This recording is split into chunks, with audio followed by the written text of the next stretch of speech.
இன்றைக்கி விநாயகர் சதுர்த்தி, அதனால் காலையிலே எழுந்து வாசலுக்கு தண்ணி தெளித்து கலர் கோலம்லாம் போட்டாச்சு. அனைவருக்கும் விநாயகர் சதுர்த்தி நல்வாழ்த்துக்கள். விநாயகர் சதுர்த்திக்கு இப்போ பூரணம் கொழுக்கட்டை தான் செய்ய போகிறேன். நான் பூரண கொழுக்கட்டைக்கு வேர்க்கடலையும் வெல்லுமும் வச்சு அரைச்சி எடுத்து வச்சுருக்கேன். கொழுக்கட்டை செய்யறதுக்கு பச்சரிசியை ஒரு முக்காப்படி அரிசி ஊற வச்சு கழுவி ஆற வச்சு மிஷினில் அரைச்சின்னு வந்திருக்கேன். அதை இட்லி பாத்திரத்தில் வச்சு ஆவியில் வேக வச்சு எடுத்து வச்சுருக்கோம். அதை இப்போது மாவு பிசைய போகிறோம். எப்படி பிசையுதுன்னு பார்க்கலாம். மாவு பிசையறதுக்கு ஒரு டம்ளரில் உப்பு தண்ணி கரைச்சி வச்சுருக்கோம். அதை தான் கொஞ்சம் கொஞ்சமாக ஊற்றி கொஞ்சமாக தேவையான அளவு உப்பு தண்ணி சேர்த்து கலந்து விட்டுக்கணும் மாவை முதல்ல. அதுக்கப்புறம் பச்சை தண்ணி ஊற்றி பிசைஞ்சிக்கலாம்.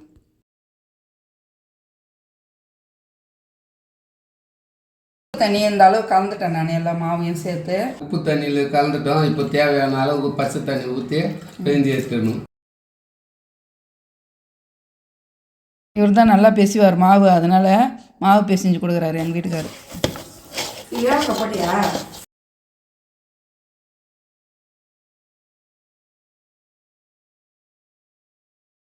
வேர்க்கடலையும் வெல்லுமும் ஏலக்காய் பொடியெலாம் சேர்த்து மிக்ஸ் பண்ணி நல்லா இப்போ பூர்ணம் ரெடி பண்ணி வச்சுருக்குறோம்.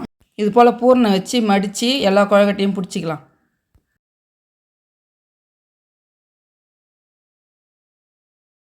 இந்த பாருங்கள், இது போல் உள்ள பூர்ணம் வச்சு இந்த முனையில் அழுத்தி விட்டோம்னா பூர்ணம் கொழுக்கட்டை ரெடி. இது போல் எல்லா கொழுக்கட்டையும் இது போல் பிடிச்சி வச்சுக்கலாம். இந்த கொழுக்கட்டை தான் விநாயகருக்கு பிடிக்கும் எப்பவுமே. பாருங்கள், எல்லா கொழுக்கட்டையும் பிடிச்சிட்டோம். இப்போ இட்லி பாத்திரத்தில் வச்சு வேக வச்சு எடுத்துக்கலாம். எல்லாத்தையும் உள்ளே வச்சுட்டோம். அந்த கொழுக்கட்டைலாம் இப்போ மூடி போட்டு மூடிடலாம். கொழுக்கட்டை நல்லா வெந்து வரட்டும், அதுக்கப்புறம் பார்க்கலாம். கொழுக்கட்டை வெந்துருக்குதான்னு பார்க்கலாம்.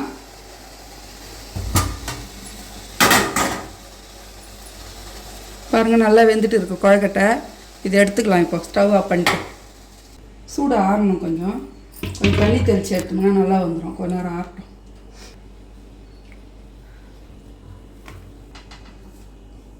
பாருங்கள், சாப்பிட்டா வந்துடுது. பாருங்கள், சூப்பராக பூர்ணங்க வேர்க்கடலை வெல்லம் பூர்ணம் வச்சு கொழுக்கட்டை ரெடி ஆகிடுச்சு.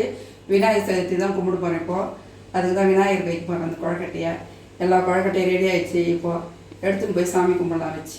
இதே போல் கொழுக்கட்டை நீங்களும் பூர்ணம் வச்சு செஞ்சு பாருங்கள், சூப்பராக இருக்கும். விநாயகர் சதுர்த்திக்கு என்னென்ன செஞ்சுக்கிறேன்னு பார்க்கலாம் வாங்க. விநாயகருக்கு வேர்க்கடலை வெல்லம் பூரணம் கொழுக்கட்டை வச்சு கொழுக்கட்டை செஞ்சுருக்கோம். சக்கரை பொங்கல்,